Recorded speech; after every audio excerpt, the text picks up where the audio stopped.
भीष्म गाथा। कहानी अपराजय भीष्म के पतन की।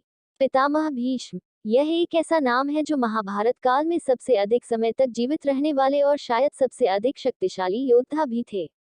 ये शायद शब्द इसलिए क्योंकि महाभारत में कई योद्धा थे जो अत्यधिक शक्तिशाली थे और उन्हें बिना छल के मारना संभव नहीं था, जैसे कर्ण, गुरु द्रोण आदि। भीष्म पितामह भी उस युग के एक अजेय योद्धा थे जिन्हें पराजित करना उनके गुरु के लिए भी असंभव सा था। आज इस लेख में हम पितामह के जीवन के विषय में बताएंगे, उनके जन्म से लेकर मृत्यु तक का सफर। भीष्म का जन्म। भीष्म का जन्म पृथ्वी पर एक श्राप के कारण हुआ था। वह पूर्वजन्म में एक वसु थे और उन्होंने अन्य 8 वसुओं के साथ मिलकर ऋषि वशिष्ठ की गाय को चुराने का पाप किया था, जिसके फलस्वरूप ऋषि ने क्रोधित होकर उन्हें पृथ्वी में मनुष्य रूप में जन्म लेकर दैक भोगने का श्राप दे दिया। इसी श्राप के कारण उन्होंने माता गंगा की कोख से कुरु वंश में जन्म लिया।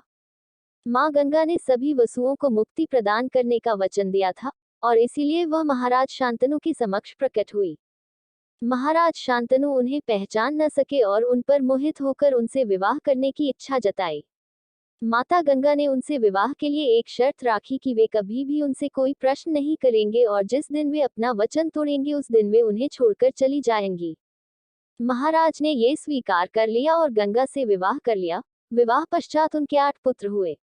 माता गंगा प्रत्येक पुत्र को जन्म लेते ही गंगा नदी में प्रवाहित कर देती और राजा ये सब देखकर भी कुछ बोल नहीं पाते क्योंकि उन्हें भय था कि कहीं वे उन्हें त्याग कर चली न जाएं।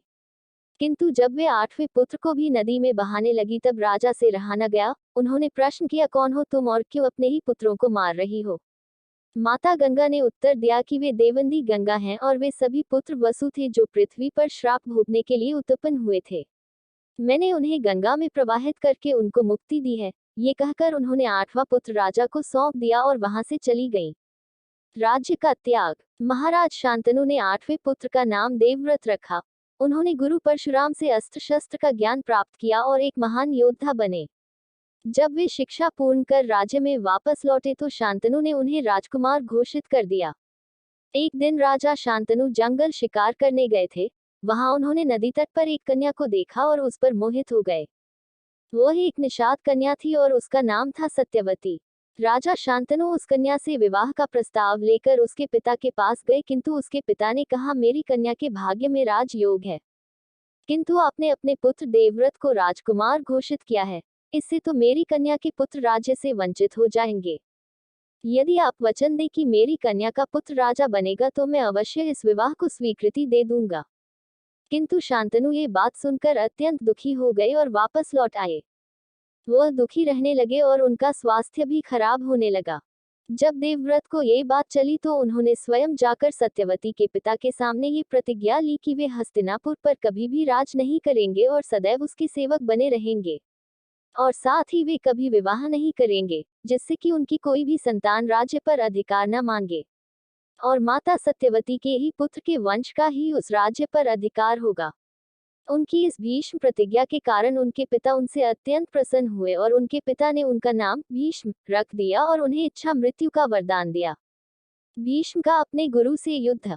विवाह के पश्चात माता सत्यवती ने 2 पुत्रों चित्रांगद और विचित्रवीर्य को जन्म दिया। शांतनु की मृत्यु के बाद चित्रांगद को राजा बनाया गया, किंतु एक युद्ध में उनकी मृत्यु हो गई। उसके पश्चात विचित्रवीर्य को राजकाज सौंपा गया, किंतु वह मदिरा में ही लिप्त रहा करता था, इसलिए भीष्म ही स्वयं राजकाज देखते थे। विचित्रवीर्य के स्वभाव से सभी राजा परिचित थे, इसलिए कोई भी उन्हें स्वयंवर में आमंत्रित नहीं करता था। इसलिए माता सत्यवती के कहने पर भीष्म काशीराज की 3 पुत्रियों को स्वयंवर से हरण कर लाए और उनका विवाह विचित्रवीर्य से करने लगे, किंतु उनकी बड़ी पुत्री अंबा ने विवाह से मना कर दिया क्योंकि वे शाल्वराज से प्रेम करती थी। उन्हें भीष्म ने जाने दिया और अन्य 2 राजकुमारियों का विवाह विचित्रवीर्य से करवाया। अंबा जब शाल्वराज के पास पहुंची तो उसने अंबा को अपनाने से मना कर दिया। इससे अंबा बहुत क्रोधित हुई और अपने इस अपमान का कारण भीष्म को मारने लगी। वह वापस भीष्म के पास आई और भीष्म से कहा कि वे उनसे विवाह करें क्योंकि उनके हरण करने के कारण अब इस संसार में उन्हें कोई नहीं अपनाएगा। किंतु भीष्म ने अपनी प्रतिज्ञा के कारण विवाह से मना कर दिया। इस प्रकार सब तरफ से निराश होकर वह भीष्म के गुरु भगवान परशुराम के पास पहुंच गई और अपनी व्यथा सुनाई। परशुराम ने अम्बा की प्रार्थना पर भीष्म को उनके साथ विवाह करने का आदेश दिया, किंतु भीष्म अपनी प्रतिज्ञा पर अटल रहे और उनका अपने गुरु के साथ 21 दिनों तक भयंकर युद्ध चला। अंत में दोनों ने ब्रह्मास्त्र का प्रयोग कर दिया, जिसे शिव शंकर ने रोक लिया। उन्होंने प्रकट होकर अम्बा को वचन दिया कि वह अगले जन्म में भीष्म की मृत्यु का कारण बनेंगी, किंतु इस जन्म में भीष्म को मारने का हठ छोड़ दें। शिवजी की बात सुनकर अम्बा ने कहा कि यदि भीष्म की मृत्यु का कारण अगले जन्म में ही बनना है तो उन्हें ये जन्म नहीं चाहिए, और आत्मदाह कर लिया। नियोग द्वारा बढ़ाया वंश। विवाह के कुछ समय बाद ही विचित्रवीर्य का निधन हो गया और हस्तिनापुर की गद्दी फिर खाली हो गई। अब माता सत्यवती अत्यंत दुखी हो गईं। उन्होंने भीष्म से कहा कि उन्हें विवाह कर लेना चाहिए, जिससे कि उसके पुत्र इस राज्य को और कुल को आगे बढ़ाएं। किंतु भीष्म अपनी प्रतिज्ञा किसी भी शर्त पर तोड़ने के लिए राजी नहीं हुए। तब माता ने अपने एक और पुत्र, जो कि एक ऋषि का कृपा प्रसाद था, ऋषि वाल्मीकि, को महल में बुलवाया और उनसे प्रार्थना की कि वे नियोग द्वारा इस कुल को पुत्र प्रदान करें। अपनी माता की आज्ञा सर्वोपरि रखते हुए ऋषि वाल्मीकि मान गए और उन्होंने अम्बालिका और अंबिका को नियोग द्वारा गर्भवती किया, जिससे पांडु और धृतराष्ट्र का जन्म हुआ। दोनों ही राजकुमारों की शिक्षा दीक्षा स्वयं पितामह भीष्म ने पूर्ण कराई। अंधे होने के कारण धृतराष्ट्र को राजा न बनाकर पांडु को राजा घोषित किया गया। इसके बाद धीरे धीरे राज्य सुचारू रूप से चलने लगा, किंतु ये खुशी भी ज्यादा समय तक हस्तिनापुर न टिक सकी और महाराज पांडु की ऋषि श्राप के कारण मृत्यु हो गई। पांडु की मृत्यु के बाद धृतराष्ट्र को ही कार्यकारी राजा बनाया गया। भीष्म की प्रतिज्ञा बनी अभिशाप। पितामह ने अपने पिता के सुख के लिए भीषण प्रतिज्ञा ली थी कि वे ब्रह्मचारी रहेंगे और सदैव राज्य की सेवा करेंगे। प्रतिज्ञा लेते समय उन्हें भविष्य नहीं पता था, और इसी कारण समय के साथ साथ उनकी यह प्रतिज्ञा एक अभिशाप बनने लगी। वह राज्य में होने वाले निर्णयों में केवल अपना विचार रख सकते थे, उसे मनवाना उनके बस में न रहा। और धृतराष्ट्र के राजा बनने के बाद तो ये स्थिति और विकट हो गई, क्योंकि वह आए दिन शकुनी की बातों में आकर अथवा पुत्र मोह में कोई भी अनुचित निर्णय ले लेता था और पितामह कुछ भी न कर पाते।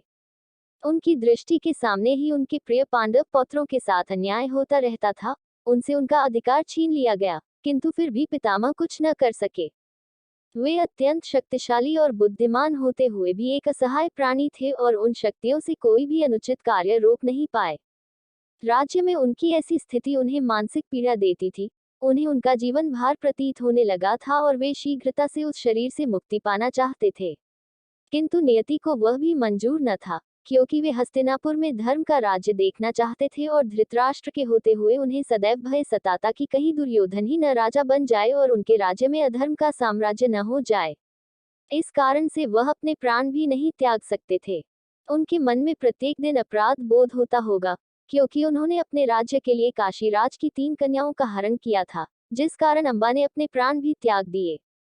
उसके बाद भीष्म के भय से गांधार राज ने अपनी पुत्री गांधारी का विवाह एक अंधे राजकुमार धृतराष्ट्र से कर दिया, और दुर्योधन के जन्म के पश्चात तो अधर्म की संख्या और बढ़ गई। दुर्योधन ने बाल्यकाल में ही भीम को मारने के लिए जहर दे दिया, और भीष्म सब कुछ जानने के बाद भी कुछ कर न पाए, क्योंकि राजा धृतराष्ट्र यह मानने को तैयार न थे कि उनका पुत्र दोषी है। और अधर्मों की हद तो तब हो गई जब कौरवों ने भरी सभा में द्रौपदी के वस्त्र हरण करने की चेष्टा की। उस समय भी भीष्म केवल विनती करते रह गए और यह अधर्म रोकने के लिए कुछ न कर सके। उस दिन के बाद हर दिन वे केवल अपनी मृत्यु की प्रतीक्षा करते रहे। महाभारत युद्ध में कृष्ण हुए क्रोधित। जब पांडवों और कौरवों का युद्ध हुआ, तब पितामह ने अपनी प्रतिज्ञा के अनुसार कौरवों के पक्ष से युद्ध किया।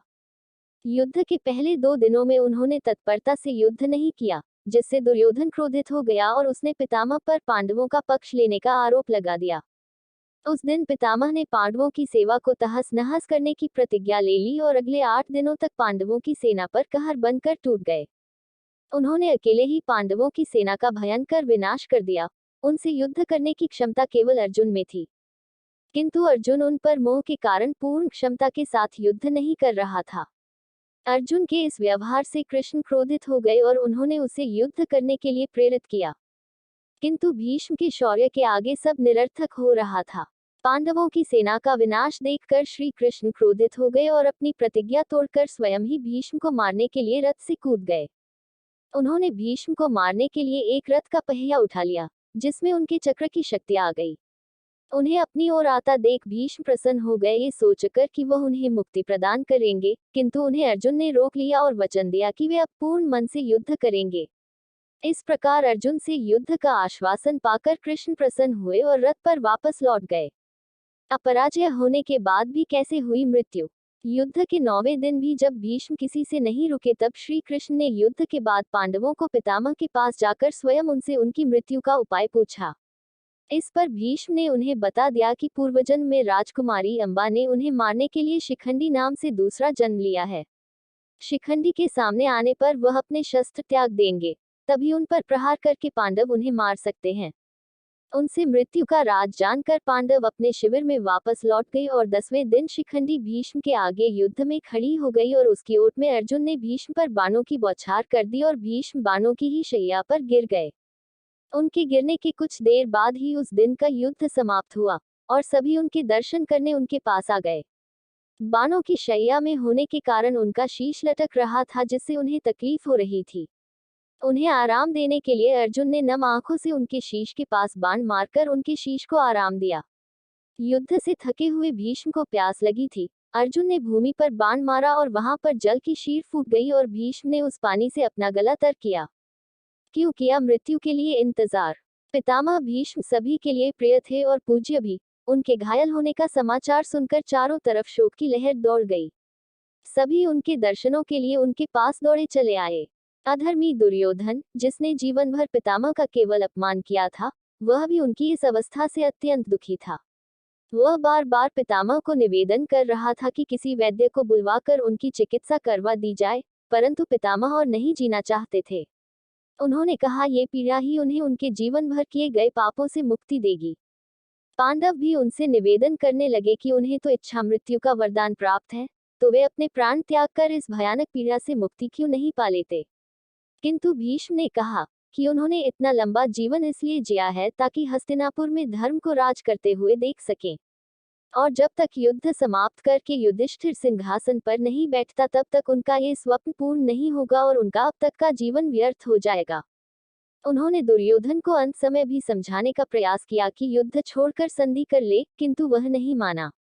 श्री कृष्ण ने पितामह से पूछा कि वे कब अपने प्राण त्यागने की इच्छा रखते हैं। तब उन्होंने बताया कि वे सूर्य के उत्तरायण होने तक की प्रतीक्षा कर रहे हैं, क्योंकि जब सूर्य दक्षिणायन हो तब मृत्यु में नरक की प्राप्ति होती है। उन्होंने युद्ध के कारण विचलित युधिष्ठिर को पितामह ने शांत करने के लिए उसे राजधर्म, मोक्ष धर्म और आपद धर्म आदि का अमूल्य उपदेश दिया, जिससे युधिष्ठिर को पाप बोध से मुक्ति मिली। इसी प्रकार से युद्ध समाप्त होने के पश्चात भी वे अकेले ही युद्धभूमि पर बाणों की शैया पर लेटे रहे और कुल 58 दिन गुजर जाने के बाद सूर्य उत्तरायण हो गया। माघ माह का शुक्ल पक्ष आ गया और अब पितामह अपने प्राण त्यागने के लिए सजग हो गए। उनके अंतिम समय में फिर से सभी उनसे मिलने आए और सबने उन्हें प्रेमपूर्वक विदाई दी। इस प्रकार उन्होंने हस्तिनापुर में धर्म की स्थापना देख ली और अपने प्राण सुख से त्यागे, और इस प्रकार एक महान योद्धा के साथ एक महान युग का भी अंत हो गया। हम कह सकते हैं कि महाभारत पितामह भीष्म की उन प्रतिज्ञाओं के कारण हुआ था, जो उन्होंने युगों पहले लोक कल्याण के लिए ली। समय बदल गया, परिस्थितियां बदल गईं, किंतु भीष्म की प्रतिज्ञा नहीं बदल पाई। यदि वह भी परिस्थितियों के अनुसार बदल जाती तो शायद आज इतिहास कुछ और होता। इसलिए कृष्ण जी कहते हैं, धर्म से ऊपर कोई शक्ति, कोई वचन और कोई प्रतिज्ञा नहीं हो सकती। भीष्म के पास भगवान की दी हुई प्रतिभा, शक्ति, सामर्थ्य और उनकी बुद्धि सब व्यर्थ गई, क्योंकि वे कभी उनका उपयोग समाज के कल्याण के लिए नहीं कर पाए।